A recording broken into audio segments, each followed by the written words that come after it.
boa noite, paz do Senhor Jesus. Amém. Acredito que todos que aqui estão alegres, estão felizes com o Senhor. Amém?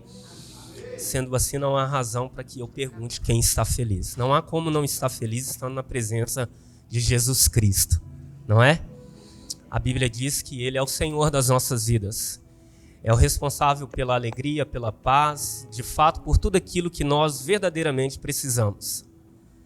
Em Cristo está a verdadeira alegria, e uma alegria que brota, que está em nós, que surge não baseado nas circunstâncias, porque nós, o povo de Deus, não caminhamos guiados pelas circunstâncias, amém?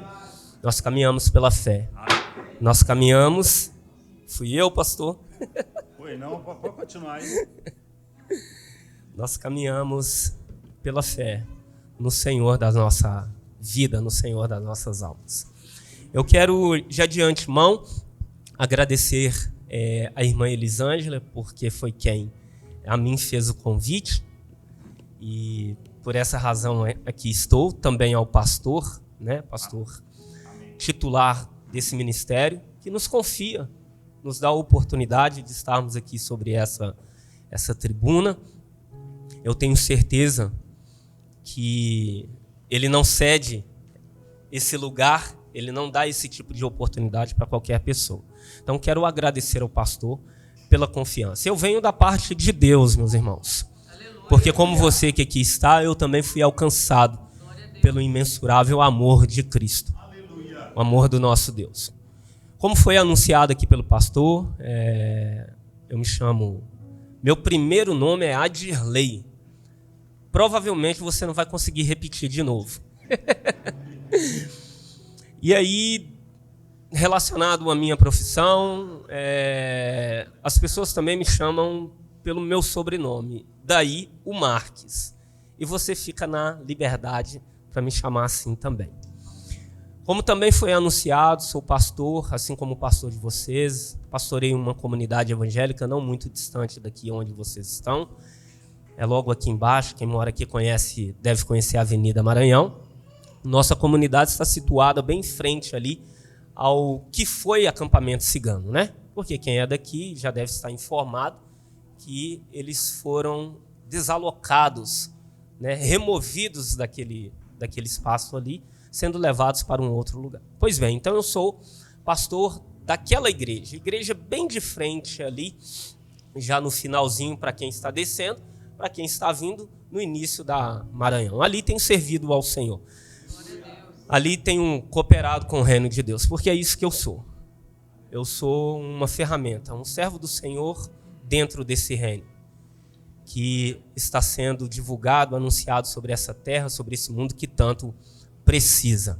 Amém? Meus irmãos, quando a irmã Elisângela me convidou, esse convite surgiu numa situação muito informal.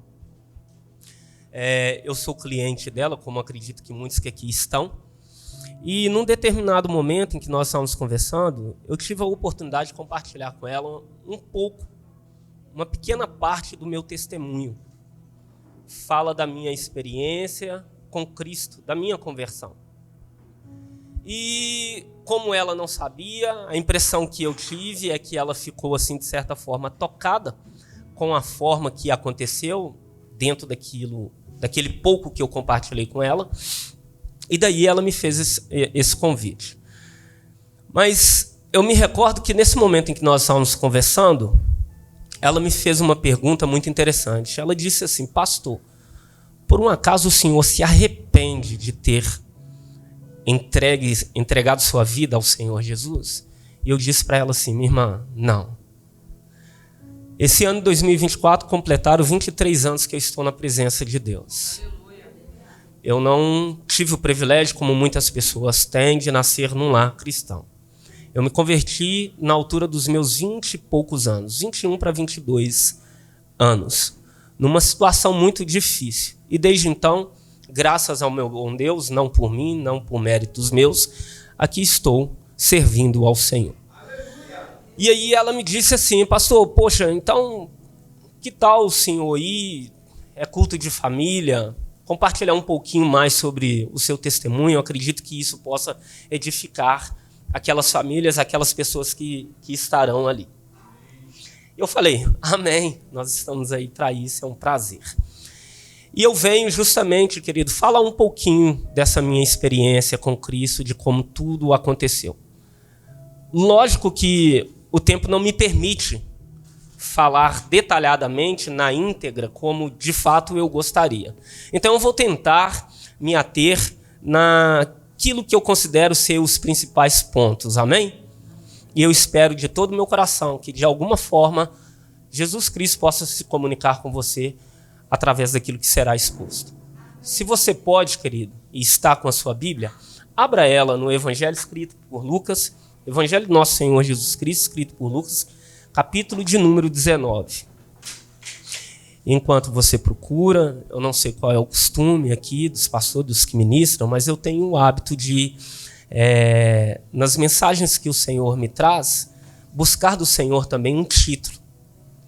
Se não for problema para vocês, tá? Eu gostaria de compartilhar que o título dessa mensagem é Hoje me convém ficar na sua casa. Amém? Amém. Lucas capítulo 19, a partir do versículo de número 1. Se você achou e puder ficar de pé.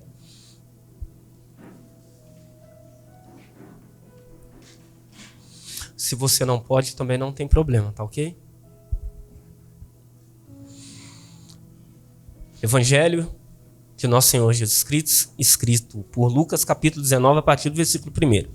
Está escrito assim na palavra de Deus. Entrando em Jericó, atravessava Jesus a cidade. Eis que um homem chamado Zaqueu, maioral dos publicanos e rico, procurava ver quem era Jesus, mas não podia por causa da multidão e por ser ele de pequena estatura. Então, correndo adiante, subiu a um sicômoro a fim de vê-lo, porque por ali havia de passar. Quando Jesus chegou àquele lugar, olhando para cima, disse-lhe: Zaqueu, desce depressa, pois me convém ficar hoje em sua casa. Ele desceu a toda a pressa e o recebeu com alegria. Todos os que viram isso murmuravam, dizendo que ele se hospedara com um homem pecador. Entre mentes, Zaqueu se levantou e disse ao Senhor: Senhor, resolvo dar aos pobres a metade dos meus bens? E se em alguma coisa tenho defraudado alguém, restituo 4 vezes mais.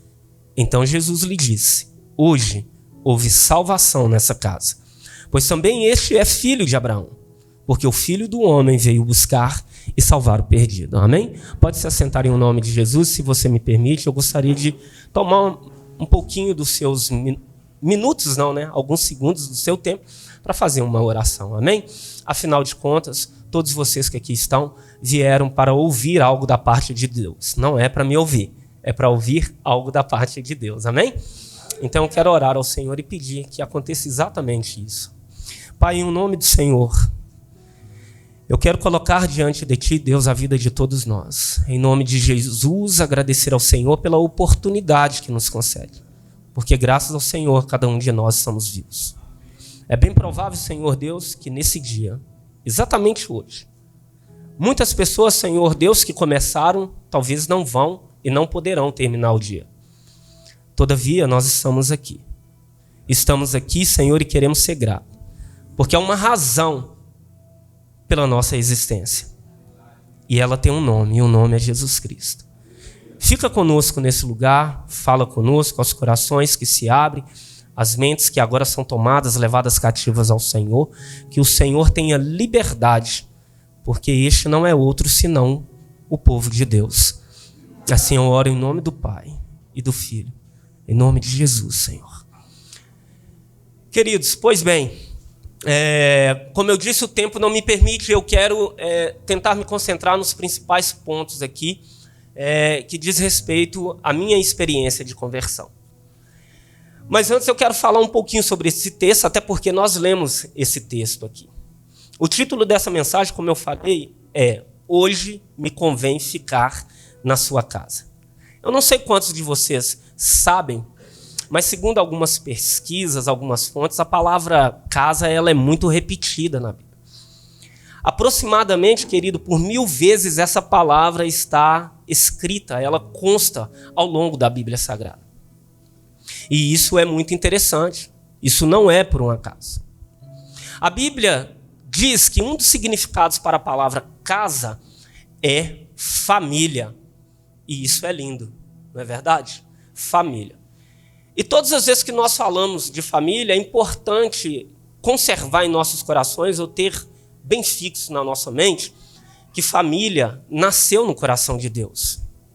Família é um plano de Deus. Deus constituiu o ser humano ou seres humanos para que juntos eles formassem uma família. Porque este é o projeto que está no coração de Deus. E com Zaqueu não era diferente.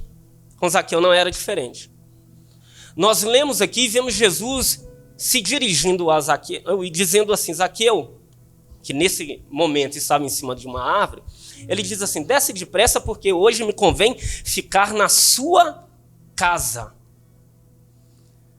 Casa aqui, e por uma questão de interpretação bíblica, leva-se em consideração o contexto da história que está sendo descrita aqui. Sendo assim, nesse caso, casa tem referência com família. Em outras palavras, Jesus estava dizendo assim, não há problema em entender dessa forma. Zaqueu, desce depressa, porque hoje me convém estar na sua família. E isso é maravilhoso, querido. Isso é lindo, porque esse é o projeto de Deus. Essa é a vontade de Deus. A vontade de Deus é conseguir encontrar lugar e espaço nas centenas de milhares de famílias que estão nesse mundo. E nós precisamos apregoar essa mensagem. Então, é basicamente isso que o Senhor está propondo a Zaqueu. Zaqueu é um personagem muito interessante para mim. E eu não sei se você, mas eu tenho o hábito de ler a Bíblia. E na medida que eu vou conhecendo e me inteirando de algumas histórias, em especial de alguns personagens, eu vou encontrando algumas familiaridades. Então eu poderia te dizer que Zaqueu, como um personagem bíblico, é o que eu diria que mais se parece comigo. Deixa eu mudar a frase aqui, porque senão é muita pretensão, não é? Então vamos mudar. Dos personagens bíblicos, o que eu mais me identifico é Zaqueu. Há uma razão para isso. E a razão é porque Zaqueu, assim como eu, ou ambos, descobrimos algumas verdades interessantes. Verdades a respeito de si mesmo, das lutas, das dificuldades que a vida nos impõe, mas principalmente sobre os planos de Deus. E como isso se deu? Se deu a partir de um único encontro com o Senhor. Foi assim com Zaqueu e foi assim comigo. Então, nessa noite, queridos, eu quero compartilhar com vocês 5 verdades sobre Cristo alcançar a sua casa e alcançar a sua família. E começando da primeira verdade, é que se vocês me permitem, e eu creio que sim, eu quero compartilhar um pouco da minha experiência com o Senhor Jesus. Amém? Então, a primeira verdade que eu quero compartilhar com vocês, queridos, está exatamente no versículo 5. E que verdade é essa? Jesus nos vê, mas nos vê porque através de nós ele também quer alcançar a nossa família. Amém? Essa é a primeira verdade. Meus irmãos, eu me converti no ano de 2001. Até 2001 eu não conhecia o Evangelho. Até porque o único contato que eu tive desde então, ou até esse momento, a nível de religião, foi com o Espiritismo. Eu advenho de uma família onde o Espiritismo era a religião praticada predominante. E nós vivemos, até onde eu me lembro, até o meu encontro com Jesus, foram 20 e poucos anos dentro do Espiritismo. O Espiritismo entra na minha vida a partir dos meus familiares. A história é muito longa e, como eu disse, eu não tenho tempo para detalhar tudo. Pelo que minha mãe me conta, tudo começa através do pai dela. Porque na época do meu avô, em que minha mãe era criança, meu avô detinha um sonho em seu coração de ser um espírita famoso, de ter um centro espírita bem-sucedido.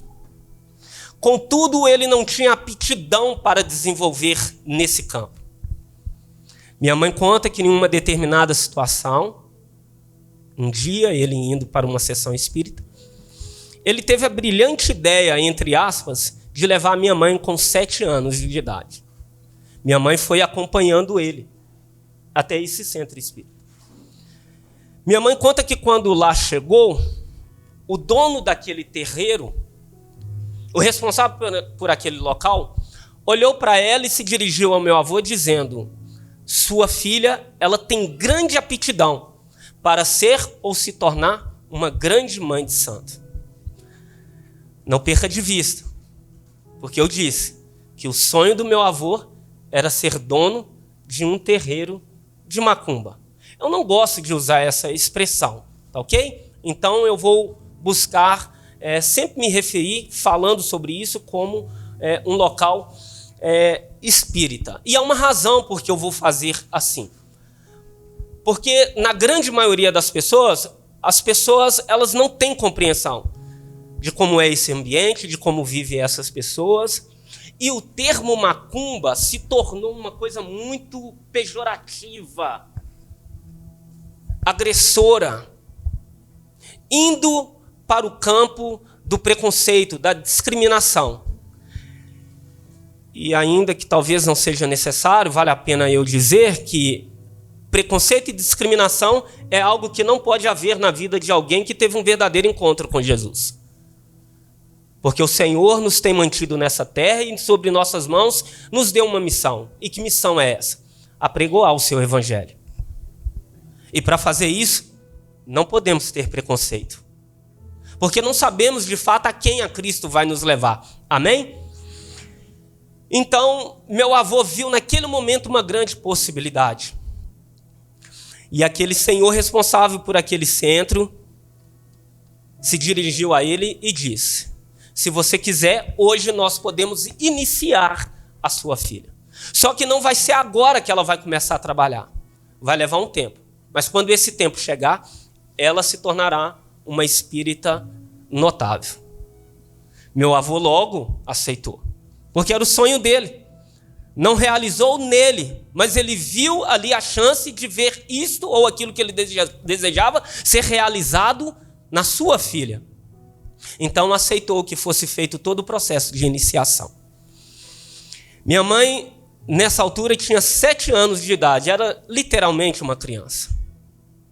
Quando ela atingiu a sua maioridade, meu avô se lembrou e cuidou o tempo todo até que chegasse então a maioridade dela.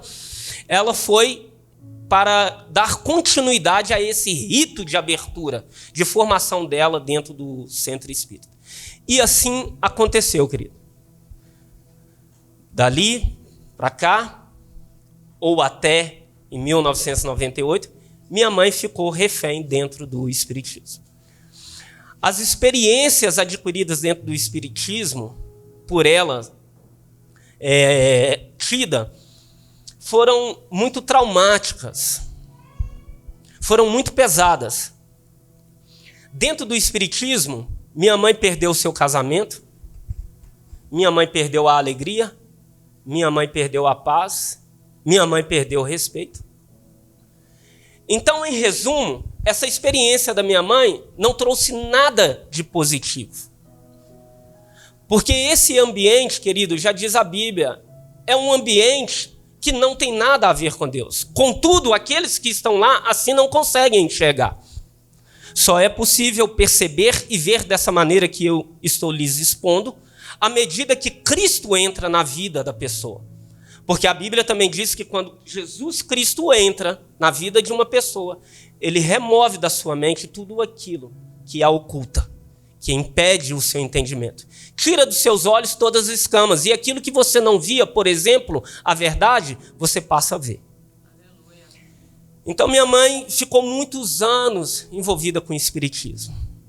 Passado um tempo, vem o meu nascimento, cresço dentro desse ambiente, e sem me perguntarem se era o que eu gostaria de ser ou viver, eu sou inserido dentro disso.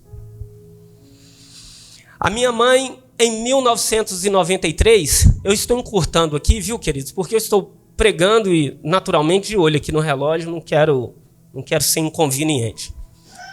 Quem sabe, numa outra ocasião, né, se assim o Senhor mover, a gente tem um tempo um pouco maior.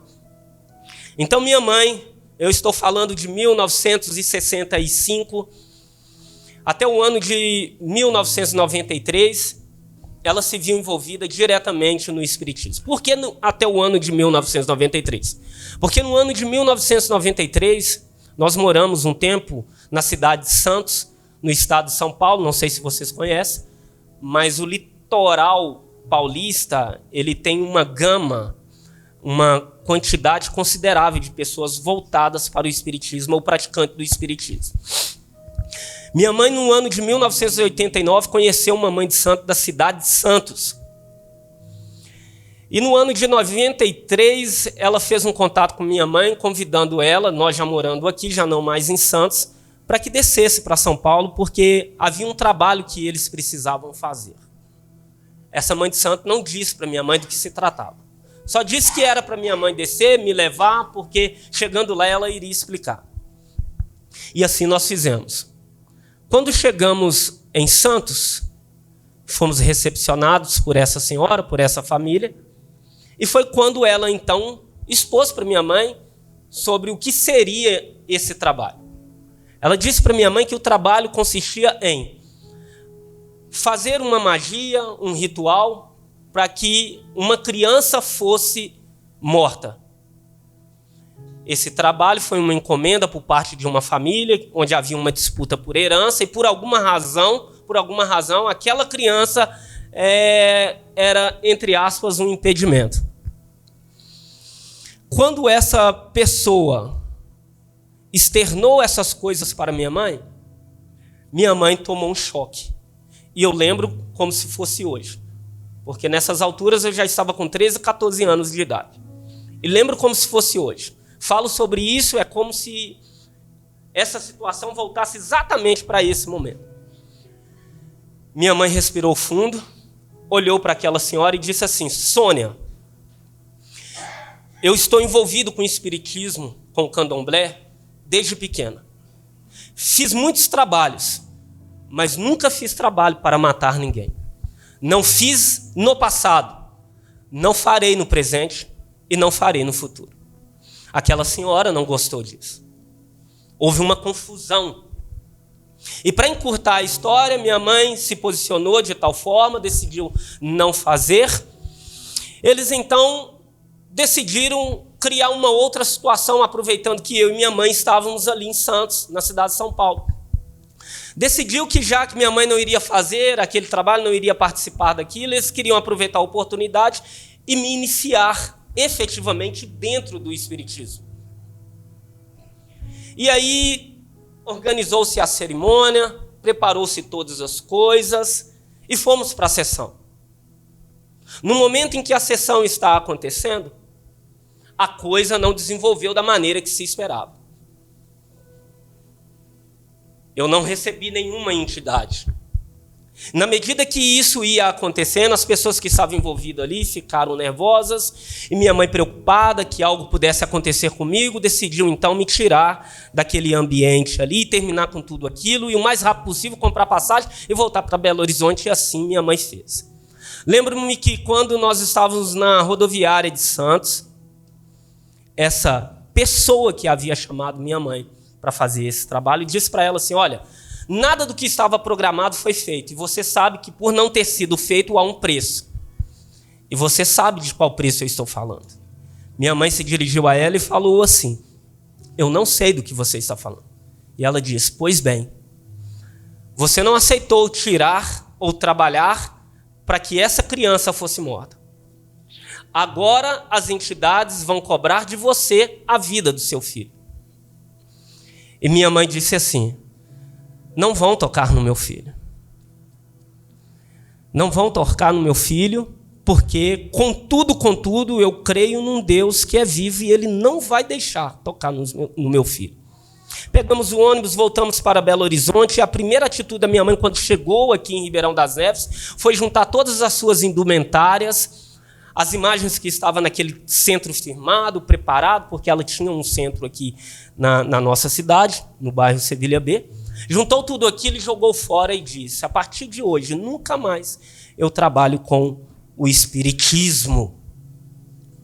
E eu fiquei muito feliz, querido, porque tudo que eu queria era ver minha mãe livre daquela situação e eu também. Porque já naquela época eu sabia que tudo aquilo era engano. Porque lembra que eu falei que em detrimento do envolvimento dela com o espiritismo, muitas coisas foram retiradas, muitos foram os prejuízos, como, por exemplo, o seu casamento. Por causa do espiritismo, o casamento da minha mãe se desfez, diluiu. E eu tive que conviver somente com a figura da minha mãe, não mais com a figura do meu pai. Percebe que a família, ela é desfeita? Foi isso que aconteceu. E eu, enquanto criança, tudo que eu queria era ver meus pais de volta juntos. Porque era assim que eu enxergava ser uma família padrão, normal. E por várias vezes, nas sessões espíritas, aquelas entidades que vinham, né, nós costumamos, quem está lá costuma dizer descer não, porque não vem do céu. Não é verdade? Vem de outro lugar. Descer jamais. E tudo que eu queria era que as coisas mudassem, meu pai voltasse, consequentemente, em razão dessas frustrações, desses problemas emocionais, minha mãe se viu envolvida no alcoolismo. E tudo que eu queria era ver a situação transformada.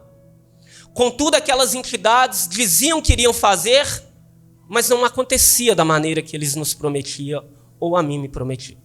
Então, quando minha mãe decide abandonar o espiritismo, eu fiquei muito alegre, eu fiquei muito feliz. Eu imaginei, acabou a escravidão. Mas não foi dessa forma. A partir do momento que ela decide abandonar o espiritismo, começa o período de maior sofrimento na vida da minha mãe. Porque minha mãe abandona o espiritismo não para se converter ao evangelho. Simplesmente abandona o espiritismo. Eu não sei se há aqui presente nessa noite alguém que já esteve envolvido com o espiritismo. Provavelmente não. E se for assim, glória a Deus. Mas se tiver alguém que conhece o mínimo do que eu estou tratando aqui, sabe que é exatamente isso que acontece. Então foi um período muito difícil, muito difícil. Contudo, não naquela época, nem minha mãe nem eu, mas agora, logo depois, quando nós temos encontro com Jesus, eu percebo que tudo tinha um propósito. Que mesmo em meio a tanto sofrimento, tanta dor, tanta angústia, o Senhor estava cuidando de mim, estava cuidando da minha mãe. Porque Ele tinha um plano e um propósito para a vida dela. Assim como quando Cristo viu Zaqueu naquela árvore. Jesus diz, Zaqueu, desce depressa, porque hoje me convém ficar na sua casa. E a sua casa, para mim, Zaqueu, é sua família. Eu quero estar na sua família. Então, do ano de 1993 até o ano de 1998, foi um período muito triste para minha mãe, porque ela já não estava dentro do espiritismo, mas os espíritos não deixavam ela em paz. Moramos aqui desde o ano de 1986. Viemos para cá e, naturalmente, são muitos anos, como você percebe, as coisas não eram da maneira que hoje nós vemos aqui. Tudo com muita dificuldade. Os mais antigos da região onde eu resido podem provar e testificar de tudo que eu estou falando para vocês. Aquelas entidades que hoje eu entendo ser demônios, mas quando se está lá, não se percebe isso, atormentavam minha mãe. Faziam coisas, tristes com a minha mãe. E dentre essas muitas coisas tristes que eles levavam ou fazia minha mãe fazer, há uma que eu me recordo bem, porque essa vai acontecer muito próximo do meu encontro com Jesus. Um determinado dia eu estava na casa da minha noiva e recebo um telefonema de um parente meu dizendo assim: Lei, vem embora para casa porque sua mãe não está bem. E como minha mãe já estava fora do espiritismo, eu via como os espíritos a atormentavam, ela estava envolvida, profundamente envolvida com o alcoolismo. Por diversas e diversas vezes eu ia buscar minha mãe nos bares, caída nos calçamentos, debaixo de marquise de bares. Assim que eu recebo esse telefonema, eu já pensei o pior, alguma coisa aconteceu com minha mãe. Quando eu chego em casa, entro dentro de onde nós morávamos, era um lugar muito simples, muito humilde, um barracão. Eu vejo minha mãe totalmente nua e toda machucada em cima de uma cama. Eu não era cristão. Eu era criado no espiritismo e do espiritismo no mundo. Eu fui criado pela rua. E só quem foi criado pela rua sabe como a rua cria. Então, quando eu cheguei e vi aquela cena, eu imaginei: pegaram minha mãe, judiaram da minha mãe e eu quero saber quem é. Porque eu vou atrás de quem fez isso e eu vou matar quem fez isso. Minha tia se aproximou de mim e me disse: não foi nada disso. Isso foram os espíritos que pegaram ela, levaram ela para uma determinada parte aqui, não muito longe de onde nós morávamos, jogou ela de um barranco. E quando minha tia me falou aquilo, meu coração se encheu de revolta. E eu lembro que eu disse uma frase à minha mãe assim, querido: mãe, nós já tentamos de tudo. Já tentamos de tudo. Tenta, mãe, a igreja dos crentes. Não sabia o que estava falando, querido. Mas aquela palavra foi profética. Aquela palavra foi poderosa. E ela ouviu aquilo atentamente. De imediato ela não foi procurar a igreja dos crentes. Mas eu já entendo que naquele momento o Senhor já estava trabalhando. O Senhor já tinha visto minha mãe no pé de sicômoro. E ele, de alguma forma, já estava dando indícios, sinais, como que dizendo para ela: desce, Leia. Desce, Leia, é o nome da minha mãe. Porque é projeto meu habitar na sua casa.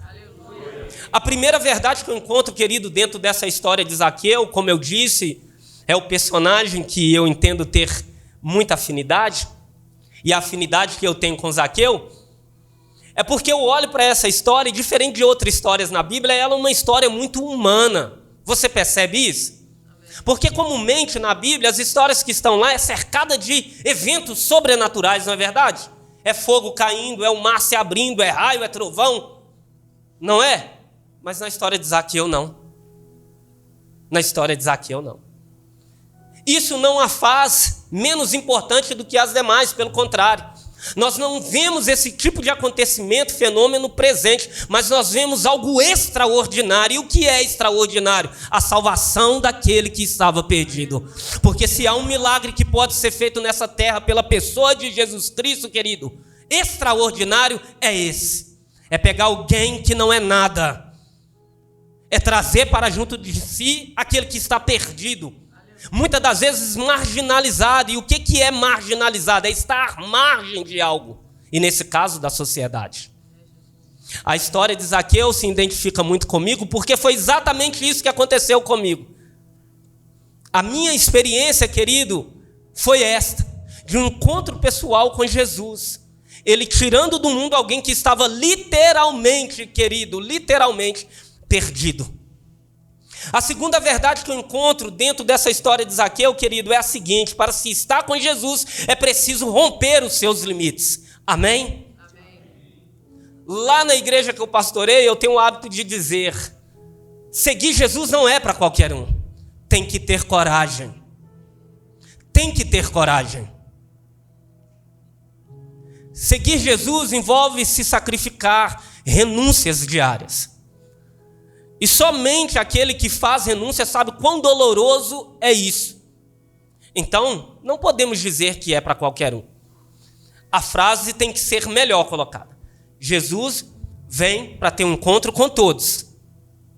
Mas servir Jesus, não é para qualquer um. Tem que ter coragem. Como eu disse, a segunda verdade é essa: para se estar com Jesus é preciso romper os seus limites. É o que está no versículo 3 desse capítulo 19 de Lucas aqui. Eu disse que na minha visão, depois que eu encontro com Jesus, é que mesmo estando lá, muito longe e distante dele, o Senhor já dava sinais do que era o seu projeto para a minha vida e para a minha mãe. No ano de 1998, minha mãe tem um encontro com Jesus. E o encontro dela foi uma coisa muito diferente, atípica. Minha mãe estava sentada numa cadeira, sobre uma mesa de bar, dentro de um bar. Hoje ele já não existe, mas era um bar tradicional aqui no bairro Rosa Neves. Ela estava bebendo. Ela estava contrariada porque nós não tínhamos casa, nós na verdade não tínhamos nada, morávamos de favor. E nessa ocasião, certa feita, meu tio havia brigado com ela, um dos irmãos tinha brigado, coisa de família. E ela havia se sentido muito humilhada, e sentindo-se humilhada, triste, ela decidiu ir para um bar beber. A semelhança do que muitas pessoas lá fora fazem. Era o refúgio, era o escape dela. De repente ela está ali bebendo e ela começa a chorar e fala assim: Deus, se o Senhor existe, por que eu sofro tanto? Se o Senhor existe, por que eu não tenho a minha casa? Ela ouviu uma voz falar com ela assim: olha a sua casa dentro do copo. Ela achou estranho, olhou para a dona que estava no balcão, a dona do bar, e disse assim: Conceição, eu te fiz alguma coisa para você falar assim comigo? Essa senhora se dirigiu a ela e disse: Léia, eu não te falei nada. Você está muito tonta, está muito bêbada. Minha mãe ali continuou, chorou mais uma vez e fez de novo essa pergunta: Deus, se o Senhor existe, por que eu não tenho minha casa? Ela ouviu uma voz falar com ela assim: a sua casa dentro do copo. Ela levantou cambaleante daquele lugar, se dirigiu até a dona que estava atrás do balcão e disse assim: Conceição, tudo que eu consumo eu pago. Não precisa você também me humilhar, já basta meu irmão que me humilha, a mim e meu filho, não precisa de você me humilhar. A dona do bar não entendeu nada, se dirigiu a ela dizendo: Léia, vai embora. Porque você está sem condições, é melhor você ir embora, deitar e dormir. Depois eu vou dizer para vocês como eu sei disso, porque eu não estava no bar. Minha mãe sai do bar e vai para casa. Quando ela chega em casa, eu estou em casa. Cambaleante, minha mãe se dirige a mim dizendo: Leia, eu vou lá em Belo Horizonte. Falei assim: como que a senhora vai? A senhora está mal conseguindo permanecer em pé ou de pé? Ela disse: não, eu vou. E a senhora vai lá fazer o quê? Eu ouvi dizer que lá vai ter um desses trabalhos de crente. E eu vou para lá. Eu disse para ela: a senhora está maluca? A senhora não tem condições e se eu deixar a senhora ir, eu também não estou bem da cabeça. Ela insistiu e com muita insistência, ela decidiu ir. Escuta, meu irmão. O poder daquele a quem nós devemos, aquele a quem nós dizemos servir. Não que você não saiba, mas eu digo isso porque nessa noite eu estou falando para um grupo considerável de pessoas. Eu não sei quanto tempo você tem de cristão, eu não sei qual é a sua experiência com Cristo, não sei das suas lutas, das suas dificuldades. No máximo que eu sei é que a sua dificuldade tem algo similar com as que eu enfrento. E é importante dizer que a sua dificuldade, a minha dificuldade, é similar dos nossos irmãos lá do passado. Então nós não fomos escolhidos, nós não temos uma estrela na testa. Deus não olhou para nós e falou assim: vou pegar fulano e vou fazer sofrer. Não, Deus não faz dessa maneira, Ele não trabalha dessa forma. Minha mãe foi para essa concentração evangélica que estava acontecendo na Praça da Estação. Passou-se algumas horas, ela retorna para casa e eu estava em casa. Quando minha mãe chega, ela chega totalmente sã, diferente da forma que ela saiu. E ela chegou tão diferente que aquilo me assustou. E eu me dirigi a ela e disse: o que aconteceu com a senhora? Ela virou para mim e falou assim: eu estou bem. Não, mas a senhora não estava bem, o que é que aconteceu? Eu fui lá onde eu te falei, as pessoas oraram por mim, e eu não me lembro de mais nada, mas eu estou bem. Vou deitar e depois nós conversamos. Alguma coisa aconteceu, e é lógico que você e eu sabemos o que aconteceu. A Bíblia diz assim: para isso foi manifesto o Filho de Deus, para destruir as obras do diabo.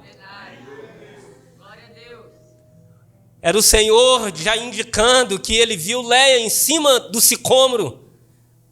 E estava dizendo àquela mulher sofrida: desce depressa, porque o meu projeto é estar na sua vida, mas não só na sua vida, na vida do seu filho. Aleluia.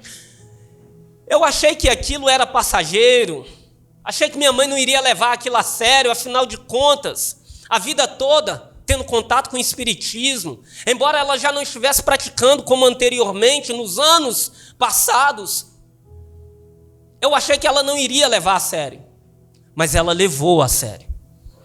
E ela decidiu continuar buscando Jesus. Do período que isso acontece até efetivamente, querido, o ano em que ela é liberta, muitas outras coisas aconteceram.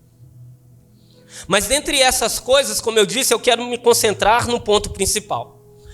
Dia após dia, ela foi buscando a Deus, o Senhor foi abençoando, o Senhor foi operando, o Senhor foi libertando. E aquela velha Léia estava ficando cada dia que passava para trás e uma nova criatura ia surgindo.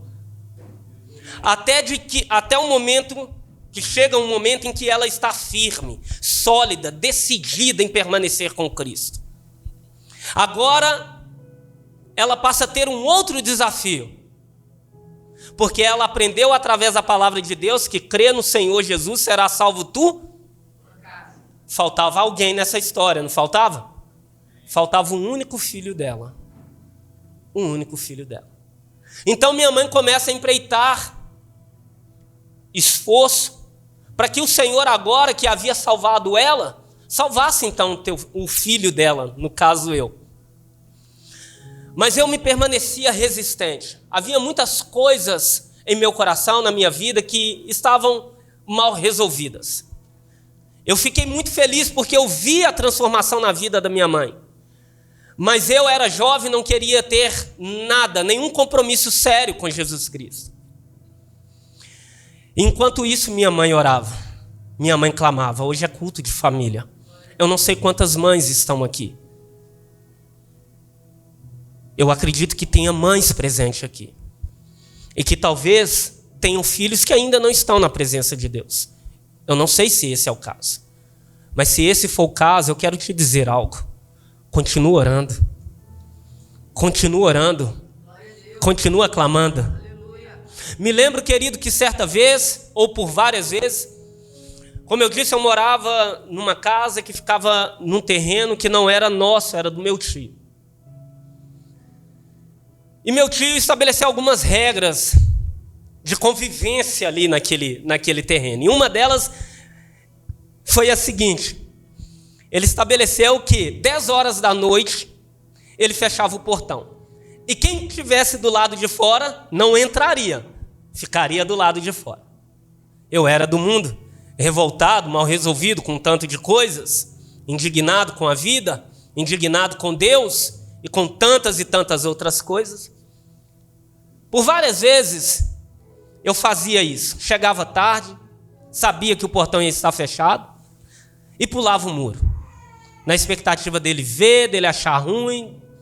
Era a minha maneira de tentar atingi-lo, porque naquela ocasião eu entendia que ele era um daqueles que provocavam dor em mim. E numas dessas vezes em que eu pulava um muro, chegava tarde em casa, por várias vezes, ao entrar dentro de casa, eu me deparava com minha mãe de joelho. E quando eu entrava em casa, ela se levantava, não dirigia uma palavra a mim e deitava. Por mais de uma vez eu peguei essa cena, até que em algum momento aquilo começou a me incomodar e eu não entendia por que ela fazia isso. Por que ela estava ali, de joelho, orando por mim? Se eu já dava indicações de que tudo que eu não queria era me tornar um crente, mas ela insistia orando. E a Bíblia diz que a oração do justo, ela tem muito o seu poder, muita sua eficácia. Me lembro que um dia eu estava num determinado lugar desse bairro, já de madrugada, estava acompanhado daquela que hoje é minha esposa, mas na ocasião somente a namorada, e eu estava levando ela para casa. Eu estava com uma jaqueta vermelha, estava frio. Quando chegamos na casa dela, eu peguei minha jaqueta, querendo fazer um ato de cordialidade. Tirei minha jaqueta e falei assim: Kelly, fica com a minha jaqueta, porque está frio. Ela disse para mim assim: não vou ficar com a sua jaqueta não, porque eu já estou em casa e você ainda vai andar um pouquinho e está frio. E eu insisti com ela: não, fica com a minha jaqueta, fica com a minha jaqueta. Ela pegou minha jaqueta e ficou com ela. Quando eu estava retornando para casa, já era de madrugada, estava numa determinada rua, poucas casas, pouca iluminação, e praticamente nenhuma pessoa na rua, naquele momento, somente eu. Quando eu olho na frente, vejo uma pessoa. E na medida que aquela pessoa ia se aproximando, eu ia tendo uma visão mais clara do que poderia ser. Quando de repente eu percebo que essa pessoa que está vindo em minha direção, ela estava armada, com uma arma, vou usar esse termo aqui, tá? De grosso calibre. E quando eu vi, eu pensei: bem, vai ser um assalto. Vou fazer o seguinte: ele está na mesma faixa que eu vou para outra, porque quem sabe ele vai passar e nem vai me ver. E assim eu fiz. Quando essa pessoa se aproxima de mim, se alinha comigo, ele diz assim: para aí. Obviamente que eu parei, né, querido? Ele disse assim: de onde você está vindo? Eu falei assim: eu estou vindo dali de baixo. E ele ficava olhando para mim, dava umas pausas, depois falava mais um pouco. E nesse diálogo ele vira para mim e fala assim: um cara pulou na minha casa ali agora, tentou me roubar e eu vou matar ele. Você viu alguém passando por aqui? Eu disse para ele: não vi ninguém, só estou eu aqui.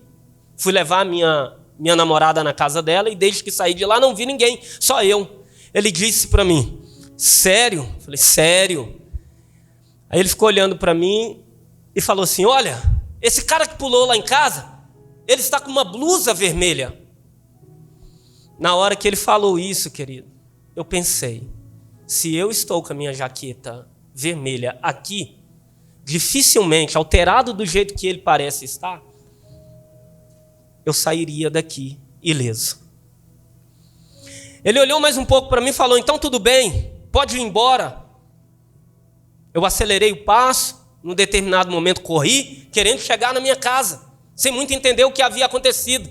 Quando cheguei em casa, portão fechado, tenho que pular o muro, pulo o muro. Quando eu pulo o muro, abro a porta da minha casa, quem é que está de joelho?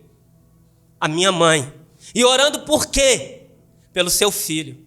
Naquele dia, querido, o Senhor ouviu a oração da serva dele e me deu o livramento. E aquilo ficou durante um tempo na minha mente. Eu sabia que aquilo que aconteceu não era algo comum, mas não foi o suficiente para que eu quisesse ir para a igreja. Passado um tempo, em uma determinada situação, minha mãe estava dentro de casa e ela estava ainda em algumas áreas em processo de libertação. E como qualquer cristão que milita, que luta pela causa do evangelho, permanecer firme com Cristo, ainda assim é um ser humano. Em uma determinada ocasião, momento, numa situação de fraqueza, ela é tomada por um espírito. E eu chego em casa e vejo ela possessa. Não sabia o que fazer, saí no quintal, gritei meu tio. Meu tio saiu e disse para mim: olha, resolva aí, porque eu não vou aí não. Eu percebi que ela estava possessa diante da televisão e que ela estava assistindo um culto. Eu não sei, querido, se você vai crer, mas foi assim que aconteceu. Eu vi o pastor falando: agora você levanta a sua mão, estenda sobre aonde está a enfermidade ou sobre a pessoa que está do seu lado e ore por ela. Eu não era crente. O meu tio disse que eu deveria resolver a situação. Eu decidi então fazer exatamente como aquele pastor mandou. Me virei para minha mãe, coloquei a mão sobre ela e repeti as palavras que o pastor havia falado. Naquele momento que estava sobre ela, sai dela. E ela recobra o seu estado de consciência normal. Quando ela volta, ela diz: o que aconteceu? Eu falei: as entidades. Deita aqui, dorme, está tudo resolvido. Lembra que eu disse que eu era revoltado com o espiritismo? A vida toda pensando em uma forma, o que fazer para causar nesses espíritos dor, a semelhança do que eles causaram em mim. Quando eu estendi as mãos sobre a minha mãe e repeti as palavras que aquele pastor falou e ela volta ao seu estado de consciência, eu vou deitar. E quando eu deito, na minha mente está assim: então os demônios temem esse nome. Os demônios temem esse nome. Então agora eu sei como atingi-los, como machucá-los. E aquilo ficou na minha mente. Mas não foi o suficiente, querido. Não foi o suficiente. Não foi o suficiente para que eu me convertesse. Passado alguns anos, querido, eu entro numa situação muito difícil, muito semelhante a que muitos jovens aí fora estão envolvidos. E já não aguentando mais aquele momento, eu cogito a ideia de dar cabo na minha vida. Eu não vou usar o termo aqui, a palavra, tá ok? E aquilo já era um sinal de que as coisas já não estavam boas, não estavam legais comigo. E eu precisava desesperadamente de ajuda. Eu estou falando todas essas coisas e tentando linkar com a palavra, porque eu não vim aqui falar somente do espiritismo, ok? Eu vim enaltecer o nome de Jesus. Aquilo que ele tem poder para fazer nas nossas vidas e fez na minha. Estou linkando o meu testemunho com essa história que muito mexe comigo. Estou falando de verdades que Zaqueu descobriu e eu também descobri. Eu descobri que Jesus, quando nos vê no sicômoro e nos manda descer, ele está pensando não apenas em nós, mas também em nossa família. Portanto, nós não podemos desistir da nossa família. Eu disse que uma segunda verdade que Zaqueu descobre é que para se estar com Jesus é preciso romper com seus limites. Minha mãe rompeu com seus limites. Mas ainda assim há uma outra verdade que Zaqueu descobriu, e essa tem muito a ver comigo, porque está aproximando o grande dia da minha vida. E que dia é esse? O dia que verdadeiramente eu vou ter um encontro com Jesus. A terceira verdade, querido, diz assim: pode o homem ter tudo e ainda assim não ter o mais importante. Presta bem atenção, querido. Eu não era uma pessoa rica, como o texto descreve que Zaqueu era. Eu não era uma pessoa notória, ou conhecida, ou reconhecida como Zaqueu era. A bem verdade é que a minha vida e a vida da minha mãe era muito difícil. Eu estava cansado com tanto sofrimento e com tanta dor. E é justamente nesse momento que eu começo a cogitar algumas coisas. Não tendo efetivamente coragem para consumar, eu me lembrei que minha mãe tinha ido na igreja. Eu me lembrei das mudanças que estavam ocorrendo na vida da minha mãe. Então, sem falar com ninguém, um belo dia, através de um convite, eu decido ir num culto evangélico. Um grupo de amigos que eu tinha no mundo, que obviamente, hoje eu entendo que não eram amigos, porque o verdadeiro amigo que é o seu bem, te aponta para o caminho do bem. E os meus, a essa época, não apontavam o caminho bom para mim. Um belo dia alguém teve a ideia: vamos numa igreja? Já vamos. Fomos numa igreja, chegamos lá, assistimos um culto. Eu não gostei do que eu vi, estava esperando as horas passarem, acabarem mais rápido. Pastor, me policia aqui, tá bom? Por favor. Eu não quero mesmo ser inconveniente, sei que hoje é quinta-feira, amanhã é sexta, muitos de vocês trabalham, tá bom? Não quero ser inconveniente mesmo aqui, indelicado com a casa. Vamos então nesse culto, eu estou contando uns minutos para acabar, para me ir embora, acaba o culto, estou indo embora, e um colega que me chamou para ir na igreja, me chama à parte e diz assim: cara, vamos ali fumar um negócio? Aquilo para mim não era novidade, não seria a primeira vez, mas naquele dia eu fiquei indignado, porque nós havíamos acabado de sair de um culto. E revoltado com aquele convite, eu me dirigi a ele e falei assim: cara, como é que pode? Você está louco? Nós acabamos de sair da igreja, ouvimos a palavra de Deus. Não, eu não vou, vai você. E fui para minha casa revoltado com isso, revoltado com tudo. Um belo dia, estou eu sentado no quintal da minha casa, e a esposa do meu tio passa, me vê e vê meus amigos daquela época fazendo determinadas coisas, e diz assim: Lei, você sabe que Jesus tem um plano na sua vida, você precisa ir para a igreja. Aquilo me soou aos ouvidos como uma afronta. Eu me dirigi a ela e falei: olha, deixa eu te falar uma coisa.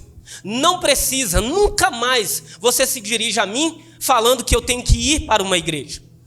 Pode deixar, porque no dia que eu for para a igreja, eu vou ir para ficar. Para ficar. E não para ser como esses aqui que me chamam e depois do culto está me convidando para fazer as coisas erradas. Não sabia eu que estava dizendo, proferindo com meus lábios, palavras que seriam determinantes na minha vida. Porque a regra bíblica é a seguinte: a palavra que sai da nossa boca tem o quê? E lá está falando que é do crente? Não. A palavra que sai da boca do homem, ela tem poder. Diante de muito sofrimento, muita revolta e buscando socorro, alguma coisa que me ajudasse, que tirasse aquele vazio que estava dentro de mim. E quando eu falo desse vazio, eu penso exatamente em Zaqueu, porque na minha opinião, dentro de cada ser humano há um vazio, que é o tamanho exato da pessoa de Jesus Cristo. Existe um vazio no homem sem Deus, que só pode ser preenchido pela pessoa de Jesus Cristo. E só se percebe isso quando, obviamente, o reconhece. Em meio a toda essa revolta, turbulência, um dia indo trabalhar, eu entro dentro do ônibus com uma Bíblia pequenininha, querido. Eu já estou chegando ao final aqui. Como eu disse para vocês, eu vim aqui falar do poder de Deus em ação na vida de um homem. Porque não tem nada mais poderoso, mais extraordinário, do que Jesus salvar o perdido. Não sei na sua opinião, mas na minha maneira de ver, não tem nada maior do que isso. Absolutamente nada. A partir daquilo que ele fez na minha vida. Entrei dentro do ônibus e estava com uma Bíblia pequena nas mãos. Quando fui rodar a roleta, percebi que uma pessoa que estava no final dos assentos, dentro do ônibus, me olhou. Desconfortável com o olhar daquela pessoa, eu peguei a Bíblia que eu estava e coloquei para trás e sentei uma cadeira após a catraca. Estava sentado naquele lugar quando eu percebo que uma pessoa que saiu lá de trás do ônibus veio se assentar do meu lado. Era um rapaz. Ele senta do meu lado e diz para mim assim: você é crente? Eu não conhecia, não querendo ser mal educado, mas sentindo afrontado com aquela pergunta, eu disse: não sou crente. Por que você está perguntando? Ele se dirigiu a mim e disse assim: porque eu vi você com a Bíblia na mão. Eu tirei a Bíblia por detrás de mim e disse: essa aqui? Ele falou: é. Eu falei: eu estou lendo. Ele disse para mim assim: você entende o que você lê? Eu falei assim: cara, eu não entendo nada. Mas aquilo que eu estou lendo aqui está fazendo algo extraordinário em mim. Está me dando paz. Está me dando alegria. Ele, como todo bom cristão, que tem o dom do discernimento, percebeu que aquela era uma oportunidade para evangelizar. E ele não perdeu tempo. Começou a falar de Jesus Cristo para mim. Chegou no local que ele tinha que descer. Antes de descer, ele virou para mim e falou assim: você aceita uma visita minha na sua casa? Eu disse para ele: aceito. Vamos trocar telefone. Trocamos telefone. No mesmo dia ele entrou em contato comigo, buscou saber onde eu morava, qual era o endereço, e marcamos ainda naquela semana de nos encontrarmos. Naquela semana ele foi na minha casa. Sabendo que ele ia lá, eu saí mais cedo. Falei: não vou ficar aqui não, quero papo com crente não. Passada uma semana ele volta. Quando ele volta, eu estou em casa. Ele bate palmas, minha mãe chega da janela, olha, vira para mim e fala assim: os irmãos que vieram semana passada estão ali te chamando. Eu virei para minha mãe e disse assim: fala com eles que eu não estou em casa. Minha mãe abriu a janela, virou para eles e disse assim: filhos, muito obrigado. Meu filho mandou eu dizer a vocês que ele não está em casa. Minha mãe é desse tipo, tá? E eles, com toda a sabedoria do céu, disse assim: não, tudo bem. Depois a gente entra em contato com ele e volta. Passou-se esse dia. Eu me vi numa situação muito difícil, de risco de vida naquela semana. E diante daquela situação, a única coisa que me veio à mente foi aquele rapaz. Eu queria conversar com aquele rapaz. Eu precisava ter um momento com aquele rapaz, ouvir ele falar um pouco mais da palavra de Deus. E desesperadamente eu saí por uma determinada rua aqui no bairro, correndo, encontrei a casa desse rapaz. Quando eu chego lá, visivelmente transtornado, ele não está. A esposa dele me recebe. Ela percebe que eu não estava bem, pede para que eu aguarde por um tempo, faz um contato com ele que estava no serviço e diz: olha, tem um rapaz aqui, ele não está bem, você está vindo para casa, ele quer conversar com você. Ele saiu do serviço, na medida do possível, foi o mais rápido para chegar, para encontrar comigo. Eu estava muito transtornado, não quis esperar, decidi ir embora, fui embora. Fui embora, quando ele chegou, ele foi na minha casa, conversou comigo, me ouviu, evangelizou-me mais um pouco. E naquele momento ele me fez um convite: olha, quer ir na igreja comigo? Eu me lembrei daquela frustração passada, pensei, igreja de novo não. Mas eu estava sofrendo tanto, havia um vazio, uma dor tão grande na minha alma, no meu espírito, que eu disse para ele: tudo bem, nós vamos então na igreja. Nós vamos na igreja. Marcamos o dia. No dia em questão, eu vivenciei uma luta. Na minha mente eu fiquei pensando: poxa, que bobeira você fez, cara, que palhaçada, o que você tem a ver com a igreja? A igreja não é seu lugar, você é do mundo, afinal de contas, nasceu no mundo, é do mundo, você é da rua. E durante todo aquele dia, que era um domingo, eu fiquei com isso na mente. Quando de repente as horas passam e ele chega e agora já não tem como desistir. Eu pensei em fazer, mas disse: não, ele veio da casa dele, ele está aqui, eu vou ir com ele. Disse para ele assim: olha, aguarda só um minutinho que eu vou me arrumar e eu vou com você para a igreja. Enquanto eu estava me arrumando, querido, eu usava brincos. E essas roupas que para nós não convém, mas lá fora é legal. Eu coloquei as roupas que pudessem chamar a maior atenção possível. Porque na minha mente eu construí o seguinte: eu vou ir com ele porque ele veio aqui. Mas eu vou ir vestido assim, com brincos, porque eu sei como é que é a igreja de crente. Na hora que eu chegar lá, todo mundo vai me olhar, vai me discriminar com os seus olhares. E aí, ao término do culto, eu vou me livrar dele dizendo: obrigado, mas eu não vou voltar mais não, porque as pessoas aqui ficam me olhando com indiferença. Chegamos na igreja, eu entro dentro da igreja. Quando eu percebo, não tem ninguém olhando para mim. E aí na minha mente eu pensei assim: ninguém está olhando para mim? Eu não estou incomodando ninguém? Pois bem, vou falar com ele que não volto mais, porque ninguém olhou para mim. Mas fiquei ali sentado, ouvindo a palavra de Deus. Quando de repente eu percebo que aquele homem que estava pregando a palavra de Deus olhava vez ou outra em minha direção, e eu fiquei pensando que ele me conhecia de alguma forma, porque tudo que ele falava, parece que ele estava falando de mim. E aquilo de certa forma me incomodava, e ao mesmo tempo me chamava a atenção o sorriso que estava no rosto dele. Falava: por que esse homem está rindo? Por que essas pessoas que estão do meu lado estão com um sorriso? Será que eles não percebem que a vida é ruim?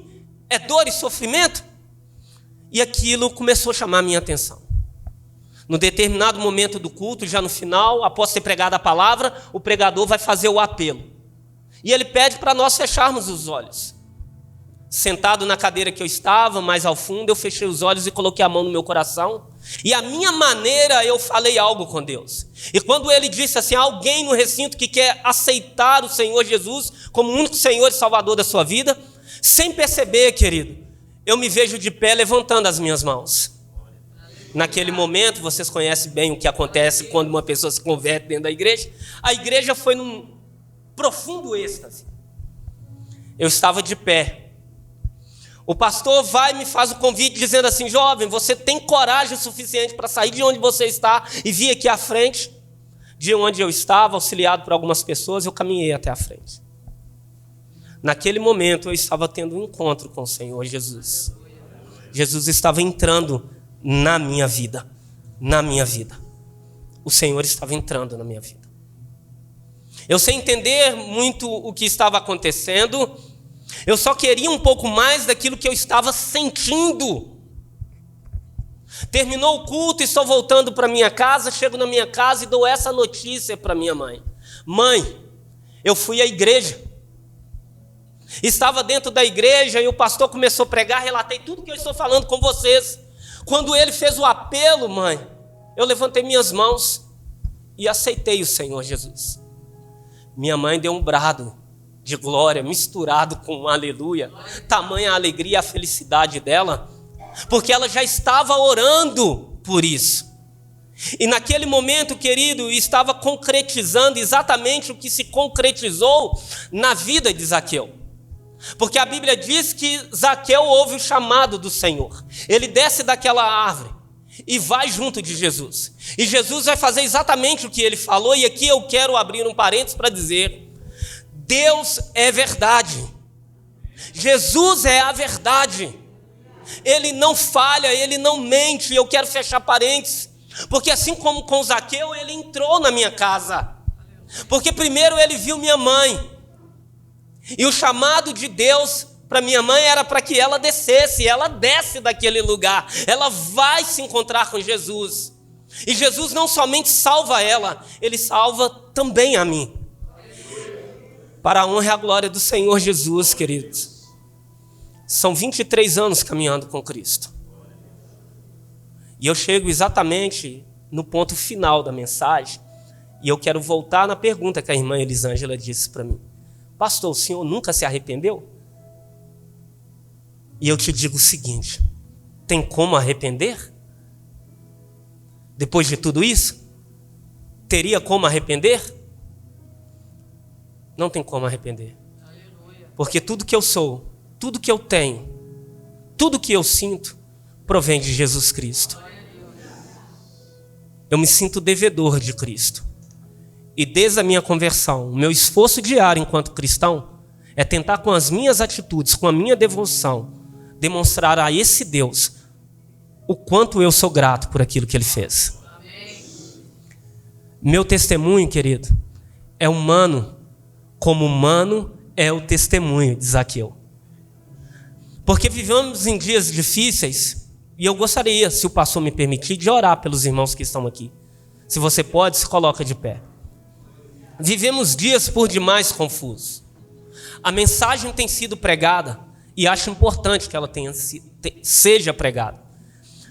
Contudo, querido, em alguns aspectos, algumas coisas estão sendo ditas sobre Jesus que não são verdade. A ênfase que algumas pessoas dão a Jesus e o seu poder, como que com compromisso somente para com as coisas terrenas e materiais dessa terra, é uma mentira que precisa ser quebrada. Há uma mensagem sendo dita e ecoada no mundo aí, falando somente daquilo que Jesus pode dar. Classificam aquilo que Jesus pode dar. E normalmente estão se referindo às coisas materiais. Mas a palavra da verdade prevalece sobre a mentira do inimigo. O último versículo do texto de Zaqueu é libertador. Porque o versículo 9, o Senhor diz: hoje salvação chegou nessa casa. Porque o Filho do Homem veio buscar e salvar o perdido. Essa é a principal missão de Jesus. Essa é a verdadeira missão de Jesus. Vir buscar o perdido. Se você me permite, querido, eu quero finalizar orando por você. Queira eu que todos que estão aqui já são convertidos em Cristo Jesus, estão caminhando na mesma proposta que eu também estou, querendo agradar e demonstrar minha gratidão ao Senhor. Mas pode ser que você, como eu, que hoje está na presença de Deus, conheça pessoas lá fora que não estão. E assim como Jesus alcançou a mim, Ele também quer alcançar esses que estão lá, sofrendo, encarcerados, algemados, em cadeias malignas. Ore pela sua família, mas ore para que o Senhor alcance as famílias que estão lá fora, porque precisa haver alguém que clame. Amém? Vamos orar em nome de Jesus?